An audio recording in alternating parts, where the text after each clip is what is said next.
அவளை பார்த்தோன்னே அப்படியே எழுதுறாரு. "பருத்த முலை சிறுத்த இடை வெளுத்த நகை கருத்த குரல் சிவத்த இதழ் மரச் சிறுமி" அவ கண்ணுல தெரியுது ஏன் அப்படின்னா, எப்பவுமே ஒரு இறைவனுடைய அருள் நம்ம மனசுல பதியணும் அப்படின்னா, அதுக்கு ஒரு ப்ராசஸ் இருக்கு. அந்த ப்ராசஸ செய்யறது சக்தி தான்.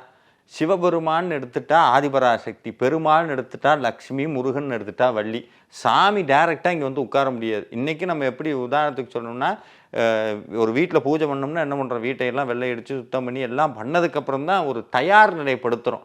ஒரு இடத்தை தயார் நிலைப்படுத்துறோம். ஏன்னா, ஒரு மிகச்சிறந்த பொருள் அங்கே வர இருக்கிறது. அப்போ இந்த மனதுல கர்ம வினையினாலும், பவவினையினாலும் ஏற்பட்ட அந்த இத மாத்தணும், மாயையை மாத்தணும் அப்படிங்கிறதுக்காக அம்பாள் என்ன பண்ணுவான்னா, அந்த மனசுக்கு சக்திய முதல்ல ஒரு தகுதிய உண்டு பண்ணுவா.